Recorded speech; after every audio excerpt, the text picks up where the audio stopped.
සුබ දවසක්. මම ඩොක්ටර් අර්චුනා කතා කරන්නේ පාර්ලිමේන්තු MP. අද ඔයාලා දැකලා ඇති නිවුස් මාධ්‍යවල ලොකු නිවුස් එකක් එනවා.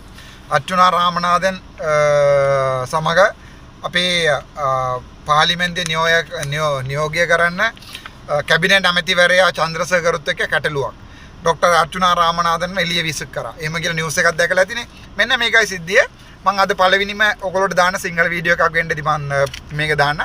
මෙන්න මේක ඇවිල්ලා අපේ අන්ඩ්‍රෝ කුමාර සනායක සහෝදරයාගේ ලොකුම ඇමතිවරයා ලාල්කාන්ත ඇමතිවරයා ඇවිල්ලා අපිට කිලිනොච්චි ප්‍රදේශයට පොල් වහා කරපු ඒරියා එක. පොල් හිටවපු ඒරියා එක. කෝකනට් මම දන්නේ කෝකනට් මොනවද? කෝකනට් ෆාමින් එකක්. මෙන්න රටකජුයි දීලා මෙන්න මේ කෝකනට් ෆාමින් එක කරපු මේ ප්‍රදේශයක. හරිද? මෙන්න මේක මිනිස්සු මට පින්තූරයක් පවා ඇවලා දිනවා කම්ප්ලයින්ට් ලෙටර් එක. මේක ඇවිල්ලා කෝටි ගණන් සල්ලි වේදම් කරා කියලා. හැබැයි දීපු පොල් පළ ටිකක් ඔය කියලා අපි දන්නේ නැහැ. ඊට පස්සේ රටකජු වා කරාලු ඒක කොහෙද කියලා අපි දන්නේ නැහැ. එතකොට අද DCC මීටින් එකේ මං ගිහිල්ලා පළවෙනිම ආවුවා. මං ගාව ෆයිල් 7ක් කම්ප්ලයින් 7ක් ආවිලා තියෙනවා. මෙන්න මේකයි පළවෙනි එක. මේකට සල්ලි වේදම් කරපු සල්ලිකෝ. මේකට දාපු පොහොරකෝ. මේකට වතුර දීලා තියෙනවා කියලා ඕගොල්ලෝ මේ රිපෝට් එක දාලා තියෙනවා. කොහාටද වතුර දීලා තියෙන්නේ? කොහාටද දාලා තියෙන්නේ? දැන් මේකේ මේ ප්‍රදේශ තමයි දැන් පොඩි ළමයි සල්ලම් කරනවා ග්‍රවුන්ඩ් විදියට. හැබැයි මේක දාලා තියෙන්නේ නම් මේ අපි ලාල්කාන්ත සහෝදරයාගේ ලොකු ප්‍රොජෙක්ට් එකක් විදියට මේක දාලා තියෙන්නේ. එතකොට මේ වංජා දූෂණක අල්ලාස් කමිටියකට යන්න ඕන ප්‍රශ්නයක් මම ඇහුවා මේක DCC මීටින් වල.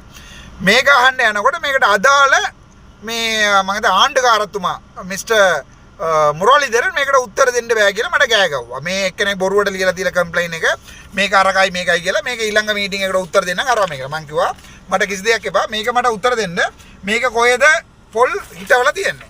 මේක කොහෙද මේ රටකජු කාරලා තියෙන්නේ? කොහෙද මොකල කරලා තියෙන්නේ කියලා මේක පෙන්වන්න කියලා මේක පළවෙනිම කතා කරා. එතකොට එතනින් මේ පාර්ලිමේන්තු MP කෙනෙක් ඉන්නවා ඔයාලා දන්නවා ශ්‍රීධරන් කියලා.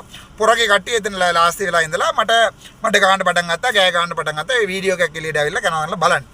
එතකොට මේ ඇමතිවරයා ආවිල්ලා මට කිව්වා එළියට ඵලයන් මීටින් එකට. මං කිව්වා මේ තමුන්නාස කියලා මම මොකටද කියලා යන්න ඕනේ කියලා.